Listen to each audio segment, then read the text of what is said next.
I knew the HOA was losing their minds the second Travis stopped dead in the middle of my driveway and just stared at the steel frame being lowered off the flatbed truck like somebody was unloading military equipment into a quiet suburban neighborhood. He had that look people get when they already know the gossip, but still want confirmation so they can repeat it later with extra details added in. He pointed at the structure behind me and goes, "Dude, tell me you didn't actually get approval for that thing." And I remember wiping my hands on my jeans, looking back at the giant black steel gate hanging from the crane, and saying, "Oh, I got approval. Just not from the people you're thinking of." That's when his face changed because he realized this wasn't some angry homeowner throwing a tantrum. This was planned. Every inch of it. And honestly, the story gets way more ridiculous from there. So for context, I live in this neighborhood outside of Flagstaff, Arizona, one of those fake-friendly HOA communities where everybody smiles during the barbecue, but secretly measures your grass height from across the street like unpaid prison guards. At first, the neighborhood seemed quiet, peaceful, normal enough, until I realized half the community had apparently decided my backyard was public infrastructure. My property backed up against a small community park, baseball field, playground, walking trail, all that suburban postcard stuff. And for years, people had been cutting diagonally through my yard to shave maybe 40 seconds off their walk. At first it was occasional, a jogger here, a teenager there, somebody walking their dog. Then it became constant. Every single day, I'd hear conversations outside my kitchen window, kids screaming through the grass, bike tires tearing through the lawn, dogs taking dumps 10 feet from my patio furniture like my property line was some kind of optional suggestion. Over time, an actual dirt path formed through my yard. I'm not exaggerating either. The grass literally died because so many people kept trampling the same route. It looked less like a backyard and more like a shortcut behind a gas station. What made it worse was the attitude. Nobody asked permission because they genuinely believed they were entitled to use it. I once walked outside and saw a woman pushing a stroller straight across my lawn while talking on the phone. Didn't even glance at me, like I was the weird one for standing in my own backyard. And the HOA? Oh, they loved talking about community values right up until an actual homeowner needed help. I emailed them politely at first, asked if they could maybe install signs near the park entrance or send a reminder to residents about private property boundaries. Nothing aggressive, nothing dramatic. I even offered to split the cost of landscaping barriers because honestly, I just wanted my yard back. 3 days later, I got a generic response from the HOA board president, Denise Holloway. And if you've ever dealt with HOA leadership, you already know the type. Retired, bored, power-hungry, speaks in passive-aggressive email language like she's negotiating a hostage exchange. Her response literally said, "We encourage residents to foster a welcoming sense of community rather than create unnecessary divisions between neighbors." I remember reading that sentence twice because, what does that even mean? Apparently, in HOA language, community spirit means strangers should be allowed to wear a trail through your property while you quietly pay taxes and landscaping bills for the privilege. That was the moment something shifted for me, because it stopped being about the grass. It became about boundaries, literal boundaries. See, people like Denise operate on this weird social pressure system where they assume nobody will push back hard enough to embarrass them. They count on you wanting to stay polite. They count on you backing down because confrontation feels uncomfortable. And honestly, most people do. But here's where Denise made a huge mistake. She assumed I hadn't read the rules. So I hired a surveyor, confirmed every inch of the property line, filed a city permit, and installed a simple cedar gate across the rear access point of my lot. Nothing crazy. No spikes. No giant wall. Just a clean wooden gate entirely inside my legal boundary. Problem solved, right? Yeah, for about 11 days. Then the certified letter showed up. Thick envelope. HOA letterhead. Official tone. The kind of envelope designed to make normal people nervous before they even open it. I stood in my kitchen reading it while my coffee went cold, and the whole thing basically boiled down to this. Remove the structure or face fines. No specific bylaw listed. No violation code. Just vague language about neighborhood aesthetics and unauthorized modifications. And at the bottom, Denise's signature, huge and dramatic like she'd just declared war on a small country. That should have irritated me, but honestly, it made me curious. Because something about the wording felt off. Like somebody bluffing in poker a little too aggressively. And once I started digging into the HOA documents that weekend, everything changed. Now let me pause the story for a second because this right here is where a lot of HOAs get people, and honestly, it's not even about the rules half the time.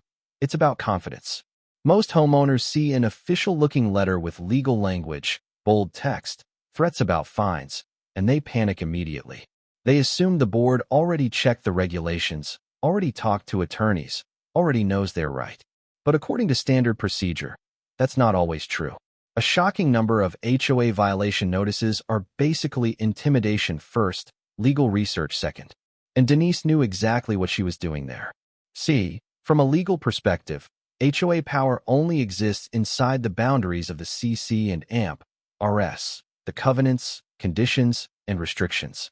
That document is the entire game. If the authority isn't clearly written there, they can't just invent it because somebody on the board feels annoyed or personally offended. But most residents never read those documents because they're boring as hell, so boards get comfortable pushing beyond what's actually enforceable. And psychologically, this is a trap a lot of controlling personalities fall into. This is a psychological trap called assumed compliance. Once people obey you enough times, you start believing your authority is bigger than it really is. Denise had probably spent years telling residents what color they could paint their shutters or how long trash cans could stay outside. So eventually, she stopped separating preference from actual legal authority. That happens in workplaces too, families, even friendships. Somebody gets used to never being challenged, and the second somebody calmly says, "Show me where it says that," the whole power dynamic starts wobbling. And trust me, once I realized the HOA's threat letter didn't actually cite a real rule violation, I stopped feeling nervous entirely. Because the lesson here is simple. If somebody tries controlling your property, your money, or your rights using vague authority, never panic first, read first. And that's exactly what I did. So that entire weekend, I sat at my dining room table with the HOA binder spread open like I was preparing for a murder trial. Highlighter, sticky notes, coffee going cold every 20 minutes. And the deeper I dug into those CC and AMP, RS, the weirder the whole thing became because Denise's letter was built almost entirely on implication instead of actual enforceable language. The section she was leaning on, the one about visual harmony within the community, only applied to structures visible from the public roadway. My gate wasn't visible from the street at all. You couldn't even see it unless you physically walked behind my property near the park trail, which meant the entire basis of her violation notice was already shaky. But then I found the part that changed everything.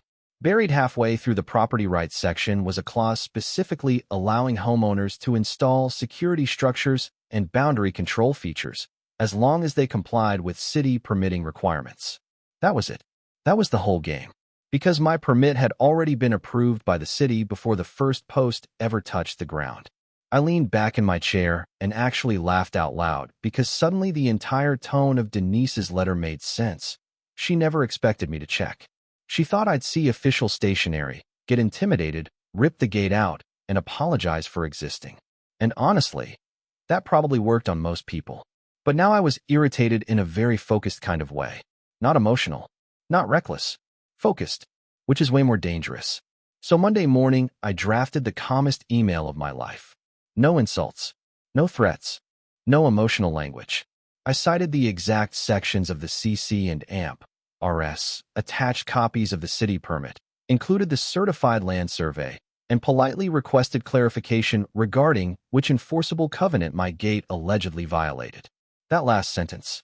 Yeah, that was intentional. Because once you force somebody like Denise to move from vague authority into specific language, the cracks start showing fast. She responded 6 hours later, and you could practically feel the anger bleeding through the email despite how professional she tried to sound.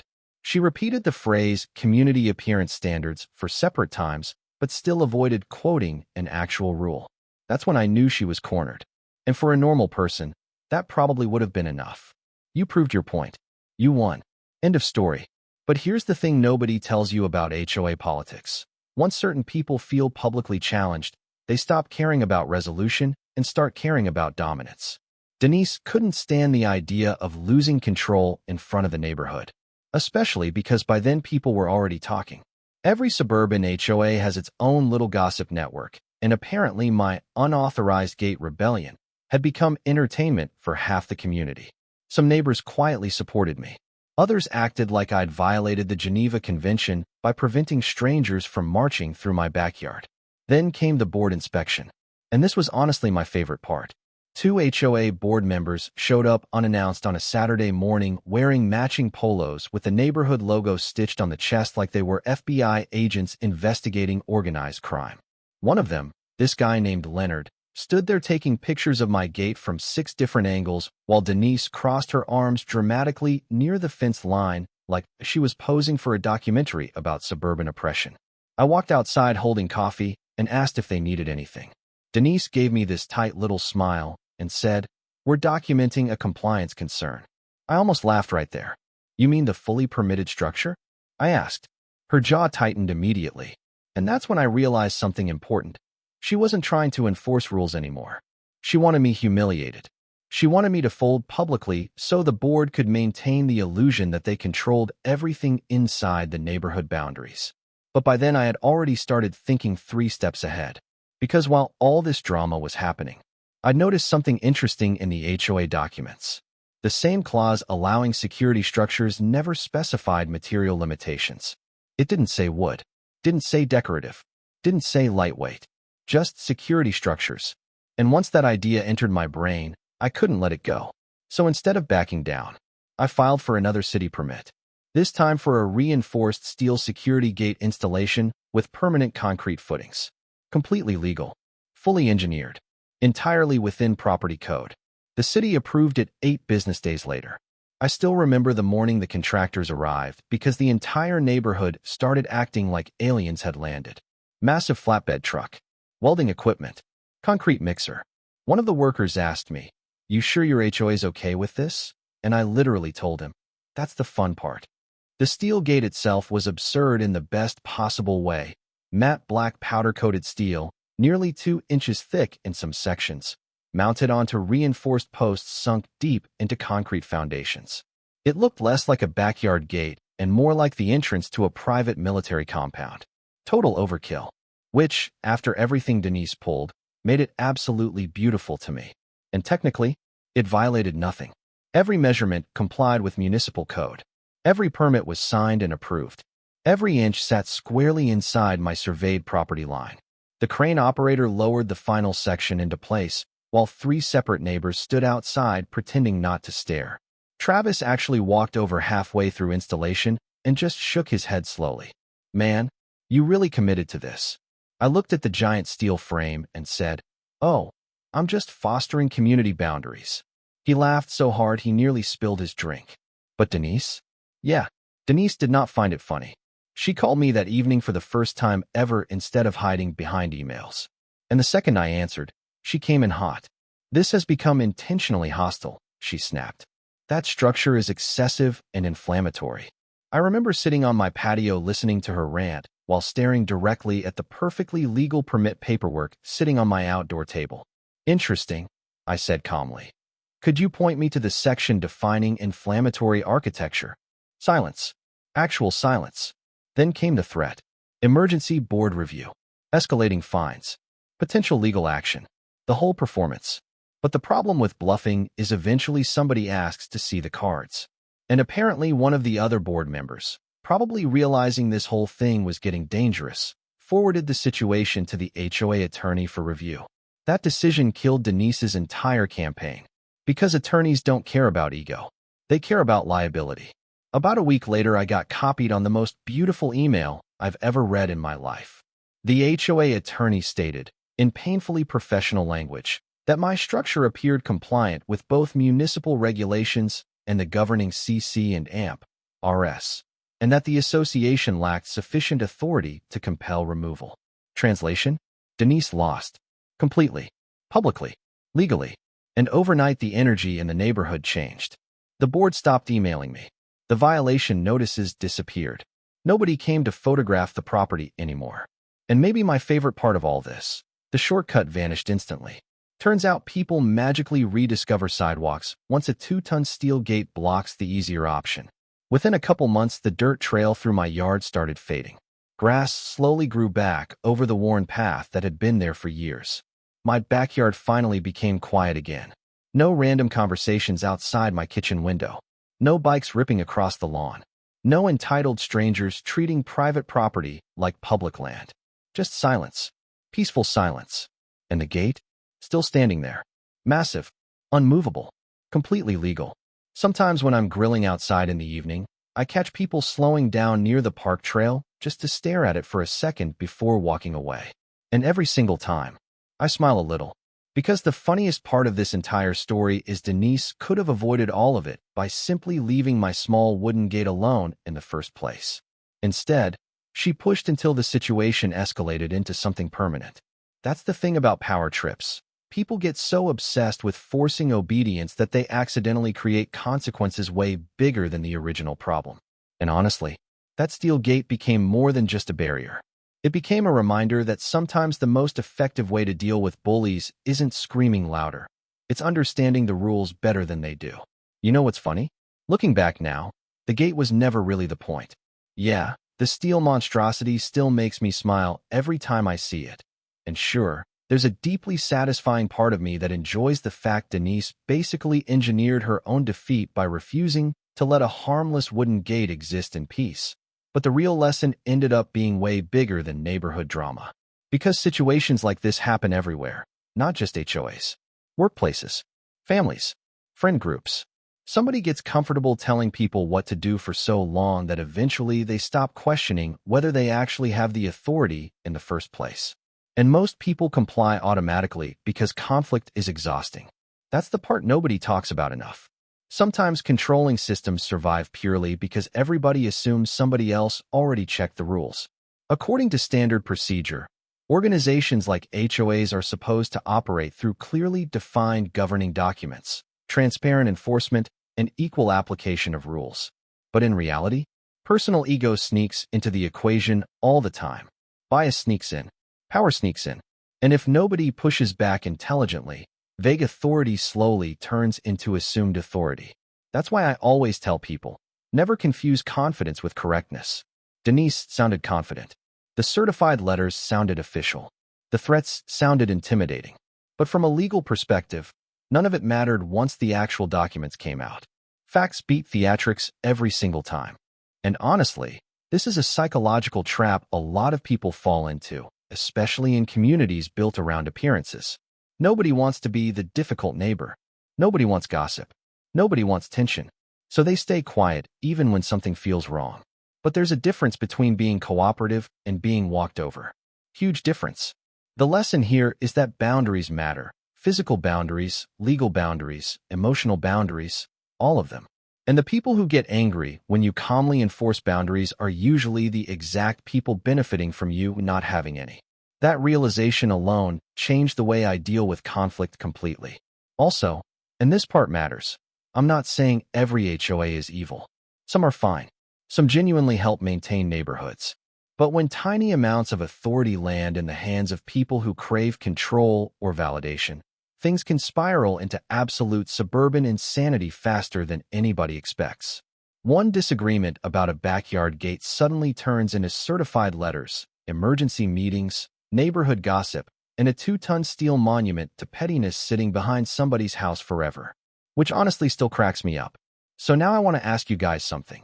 If you were in my position, would you have stopped after proving the wooden gate was legal? Or would you have gone full steel fortress too? And if you've ever dealt with HOA nonsense, nightmare neighbors, or somebody trying to enforce rules that didn't actually exist, drop the story in the comments because I swear these situations always end up revealing way more about human nature than property law. And trust me, some of the stories people shared with me after this happened were even crazier than mine.